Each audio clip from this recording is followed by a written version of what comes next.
Everyone, welcome back to FPL Fran. Today's video is going to be my Gameweek25 team selection. It's been a pretty eventful week in terms of double Gameweek24. I had a pretty bad week myself, and I think that was something that I expected based on even last week's team selection video. This week probably feels not too different, if I'm being honest, because sometimes, as I said, going back a few weeks, when you have a transfer that locks yourself in a certain path, it sets you up a certain way, and the landscape of FPL changes, it's very hard to sort of stop that in the immediate, unless a lot of things go your way, against hits, against injuries, that sort of thing. So the way my team is set up as for Game Week 25, it's not very good. Game Week 24, I ended up getting 117 points, so that was 121, including the hit. And it was nice that I didn't move into slot, because had I taken a hit, for example, to move into slot, I don't think it would have came out very strong. And I'd also be one Liverpool player down for this double game week in the outfield position, whereas I still have, hopefully, a Trent who is ready to play the next two games, and Trent alongside Alisson Becker, who I'll be playing in conjunction with Flecken heading towards Game Week 29.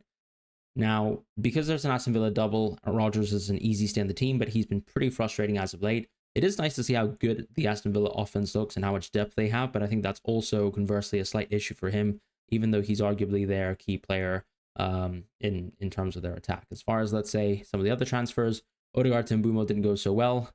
That was a -4 in two ways there, so really a -8 swing there. Solid triple captainers just have to triple. I mean, you have to give credit to people who went for that strategy, because I do think that a lot of us immediately got swept into Assistant Manager 24 for a very good reason, because it actually seemed very logical to do so, to be able to double doubles. And I guess we'll see how this double will go for the slot manager path and the Moyes manager path. I'm definitely going to Emery, and that's locked in. That's going to be a hit, confirmed. But outside of that, I think the other key point to mention is I did use the triple captain early in the season, so it's not like I really had too many options. I just felt like this was a very strong opportunity to use the assistant managership, and hence forced my team into that. As I've mentioned previously, had I considered maybe, let's say, holding off the DCL transfer, I could have even done something like Beto instead, and that would have erased the hit, but that's history. And NDI is now injured. I also own João Pedro, who seems like he's in a bit of a precarious moment within his place within the Brighton team, but I think that could also be quite short term. The artist formerly known as João Pedro, at least the player who used to actually, I guess, get FPL points, is still missing, and now he might not even be playing consistent minutes whilst being a penalty taker. I think the concern here is whether Brighton actually look generally better without him, and how much of a role he has to play. But I think because he's still a very good player, we should really be looking at João Pedro as someone who can be an easy hold as your 8th attacker. And that's how I'm envisioning João Pedro in a landscape where, unfortunately, now he's my 7th, because I also have NDI injured. And to top things off, we did bench Munoz, but that's fine. That happens in FPL. You just have to take it on the chin and just move on. So that's double Game Week 24. It didn't go well, but I think it didn't also go so poorly, and that's really a credit to Moyes and that last minute Tarkowski goal that I was absolutely begging for to have gone through, and it did. In terms of double Game Week 25, as I've mentioned already, the general plan is to make moves going towards Emery, and I think a lot of people are interested in a couple assets this week, mostly the idea of Watkins and whether he's actually available. Right now, it seems like he's still dealing with an injury, but we don't know whether or not he's been participating in training. The latest Aston Villa training photos don't actually suggest that he has been in training, but we also, I think, have seen that a lot of clubs have become quite media savvy or social media savvy in terms of hiding players returning from injury from us. And I guess the point to make on Watkins too is, even if he, let's say, comes back, is it possible that maybe they're trying to manage his injury a little bit, and someone like Malin can play more minutes in the center forward position? I think that that's generally quite probable. So I do think that Watkins is a transfer that a lot of us can be moving into, more so if you're in a flexible space. And depending, of course, on the Emery presser that's going to happen on Friday. I'm recording this video on Thursday night. This might probably come out in Friday morning. So as you guys understand, that's how things are nowadays, unfortunately, with work. Hoping to have work ease up a little bit in the future weeks, and I can hopefully produce much more content. I really wanted to produce much more content over this break, but work has been just really, really, really rough, and I'm trying my best to manage alongside, and just recording right now at, well, technically it is Friday. So on top of that, we did identify some problem points within the team. It's clearly Bruno. Not in the sense that Bruno is a bad pick for the foreseeable, because I think you're looking at still a penalty taker with reasonably good fixtures. He plays in Game Week 29. But we did talk about just generally within this midfield landscape, I think redistributing the funds so that we can get into these cheaper midfielders who can probably provide the same value as Bruno, and then actually allowing myself to maybe move off of players like NDI is probably the best option for myself in the future, since I'm keeping Allison and Trent in my team. So the way that I'm planning to sort of navigate this is by probably transferring Bruno out this week. I can't see a single move this week that doesn't involve Bruno. The only alternative move that I've thought about for Gameweek 25 is actually something like Hall to Disasi. So switching gears to my transfers, Hall to Disasi is an interesting move because it gives me enough money to go Emery, and then I can actually then make a midfield move next week for Rodgers. But the only move that I'm opening myself to by making that move is actually just Rodgers to Dango, because after I do Hall to Disasi, money will still be holed up in the manager in Gameweek 26. And therefore, the Rodgers to Dango move is the only one that's really within, my grasp. I could also consider going Noneri in Gameweek 26, and I think he'll still be a very solid option because of the Arsenal injuries. But what's more interesting to me about actually selling Bruno is the idea that I can make some transfers with it and be quite flexible. The most aggressive move that I thought about this week is actually taking NDI out of my team, going for Watkins and going for a -8, and then actually selling Bruno as well for Nwaneri. But the same sort of issue comes out where I do have to be quite reliant on Dango being the pick that I envision him to be. And I think Dango has always been a pick that I have really, really liked because I think his minutes are good. And I think that he's quite protected in terms of sharing a share of, or having a positional share that's very strong within the center forward position, having Jebison maybe compete for that, but he can also play the left wing position, and that can also allow Semenyo to play out wide. Now, Sinisterra seems like he's coming back soon, so clearly there's a little bit more depth coming back into this Bournemouth team, and we'll see how they manage. So that's why I'm not super sold on the idea of not freeing up the space to maybe allow myself to be flexible with whether I go for Semenyo, Kluivert, or someone like Dango, and just have that sort of opportunity. And because I kind of quite like that, the move of choice for me this week, and the move that I think I'm going to make, is going to be Bruno to Trossard. Now, amongst all the moves that are possible, right, we can go Kluivert, we can go Semenyo from Bruno, we can go Dango, as I've mentioned, we can even go Nwaneri for that kind of crazy hit for Watkins. But the reason why I quite like the Trossard move is I think he's nailed, absolutely. I think that there's nothing really stopping him from potentially playing even in the center forward position. We just really have to see how Arteta plays around it. Sure, I guess you could play Marino up top, but I think it's most likely that he could be identified as the player to play within the center forward position, and you could have Sterling and Nwaneri on the wings. I think that's quite probable. And because he has a good positional share, because his minutes are guaranteed, and there's really no depth for Arsenal whatsoever, and they've got really good fixtures, I would actually like to go for Trossard this week. And that gives me enough money still in the bank to consider how I want to use the funds on Rodgers. Rodgers can still be Dango in the future, who I actually think still compares very well to Kluivert considering the price gap. And even in spite of the price gap, I think they're both really solid picks. I think Semenyo is a little bit of an option that lags behind the two, but as we've already seen this season, he's an astoundingly good pick and still top tier. And the only reason why I'm mentioning this is because I still think that all three of those players are upgrades to Rodgers on Gameweek 26. But my general plan for making this move as well is if I make a move to Trossard on this game week here and take a hit, I go for Rodgers to a Bournemouth mid next week, I should actually still have enough money in the bank after all these moves to then go for Mateus Cunha from NDI. And I actually really think that that's probably what I'm going to do. Cunha has dropped sufficiently low in price for me to be able to afford these sorts of moves in the future. So whilst I move Bruno to Trossard in the distance, I'll then actually be going for a Bournemouth midfielder, as I mentioned, from Rodgers, and that probably is going to be Dango. But then if I don't want to go for Cunha, I clearly still have the flexibility to go for some of the other Bournemouth midfielders as well. But the plan here is to, in the immediate future, go for Trossard. It's quite similar still to Dango. I don't think there's really too much separating Leicester and Southampton, if I'm being completely honest, because we've seen both teams look really, really poor as of late. We've even seen Southampton play versus Ipswich, and they did reasonably well. Now, Southampton are clearly the worst defense in the league, and so it's still a better fixture for Dango. But just looking at some of the market odds this week, and those being shared by Rob T, and even some of the projections from my friend 11fi, who also shares his projections of players, it seems quite clear that actually Trossard might be the player of choice for this week. Now, one of the things with injuries that a lot of people like to point out to, and I think is totally fair, is the idea that the more injuries you have, the weaker a team performs, the less likely, let's say, the best player of the team is probably going to get a good share of what is maybe the total goals of Arsenal, because that should continue to drop and drop, and that's not a good look. But at the same time, I think you also have to say that a bit of that positional share juice is definitely there for Trossard. And going back to the point in terms of, let's say, Kluivert or Tara, these sorts of things, I guess there's a small risk that Kluivert might not be playing consistent minutes this week, because he might have apparently missed training with some of the sort of news around, of course, the oncoming birth of his child.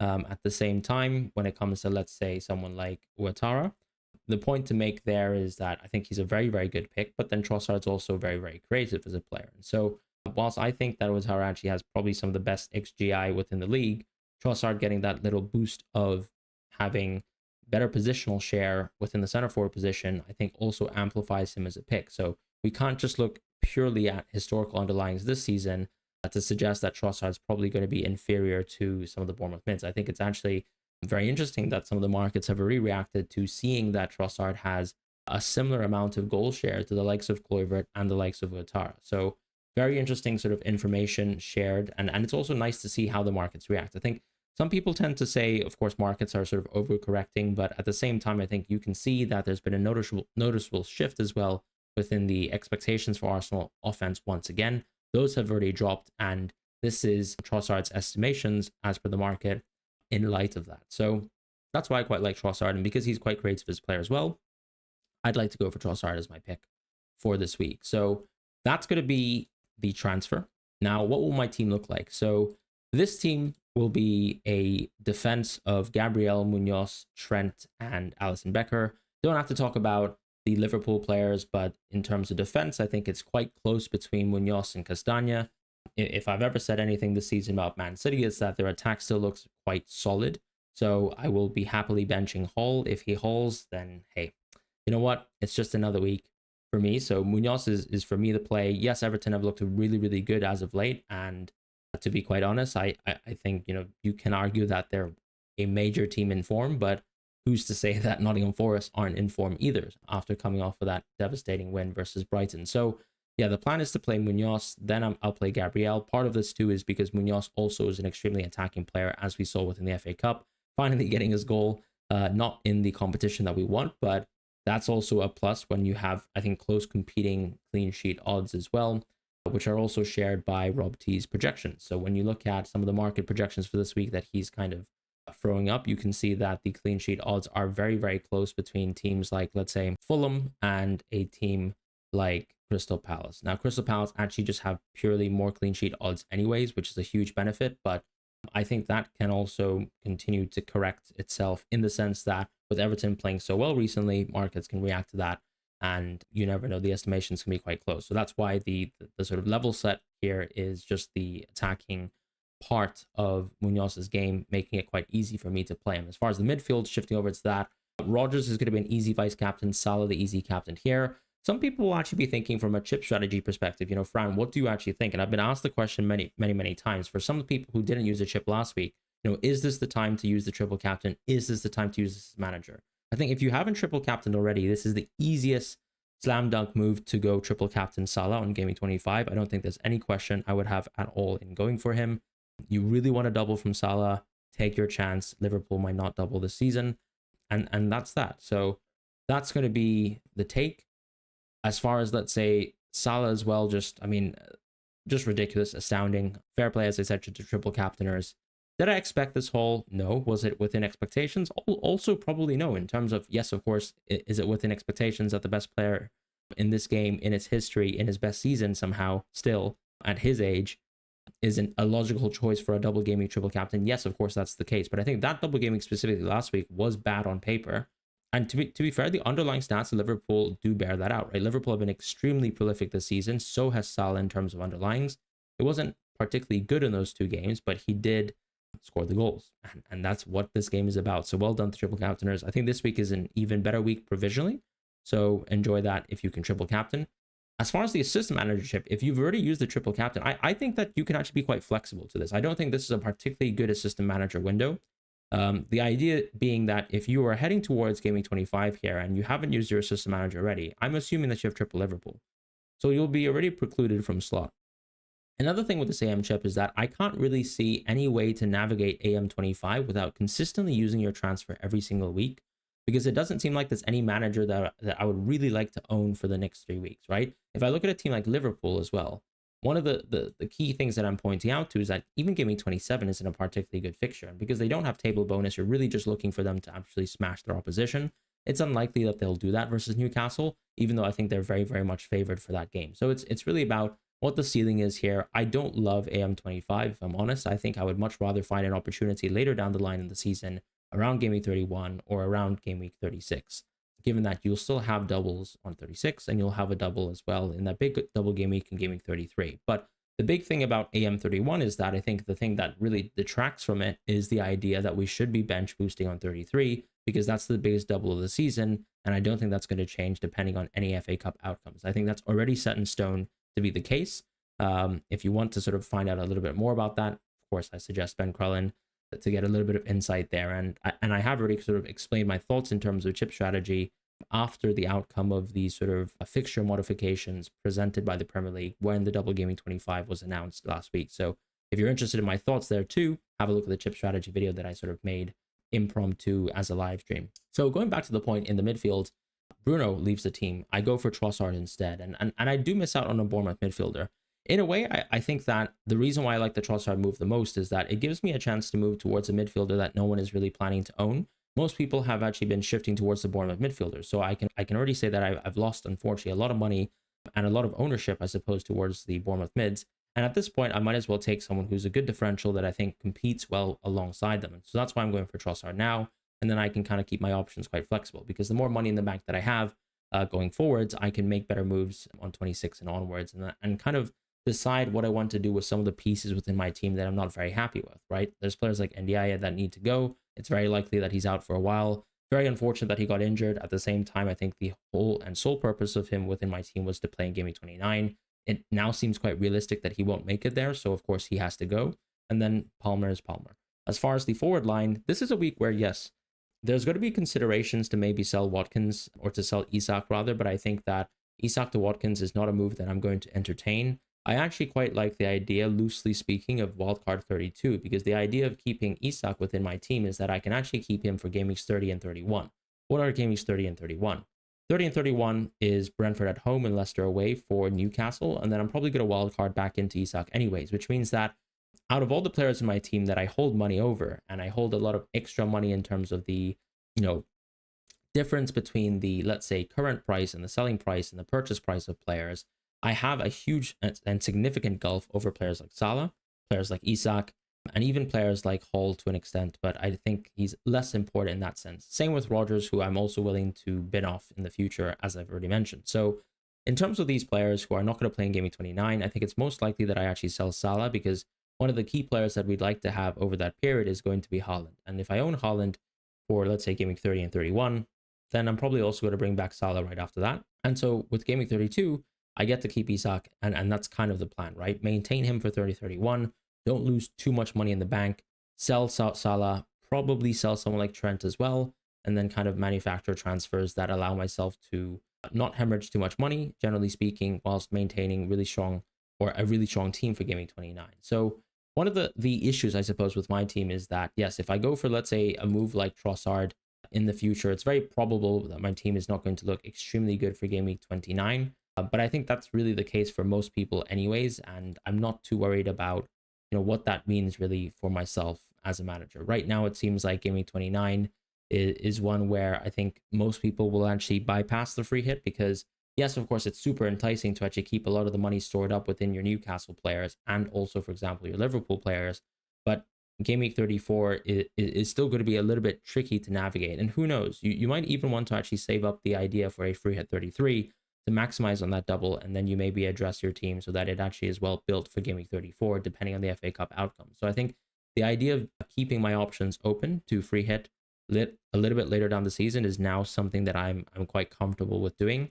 And I can also say that the injuries of the forward players like Jackson, like Havertz, and even, for example, the doubts around Watkins has helped me consolidate this decision, because I now no longer feel, let's say, the impulse need to bring players like Jackson or Havertz into my team, because they just simply won't be able to play football. their replacements are in the midfield position as well, right? When it comes to who's going to take over that Arsenal center forward position, who's going to take over that Chelsea center forward position, especially with Mark Yu also being injured. So those are my thoughts right now in terms of my team. As I said, I'm going for Trossard this week, and I'm quite excited about the prospect of owning Trossard. In the front line, I'll probably be playing João Pedro and Isak. Now, the case on João Pedro is, yes, he might not start, but I think I'm still going to play him in a 3-5-2. And a lot of people would have identified that already because they know that NDI is injured. The alternative is that maybe I just play Castagna instead and I put João Pedro on the bench. But I think it still feels unlikely that João Pedro is going to be permanently benched from the future. I'm willing to sort of take that bet that he starts versus Chelsea, and I really think that Chelsea have been, for the most part, an absolutely terrible team. So I'm hoping that João Pedro can do something once in his life and once in my FPL team, at least in terms of the latest 12 game weeks, because I can't really remember anything that he's done on the pitch. So that's pretty much my thoughts in terms of FPL. I hope you guys have a wonderful week ahead.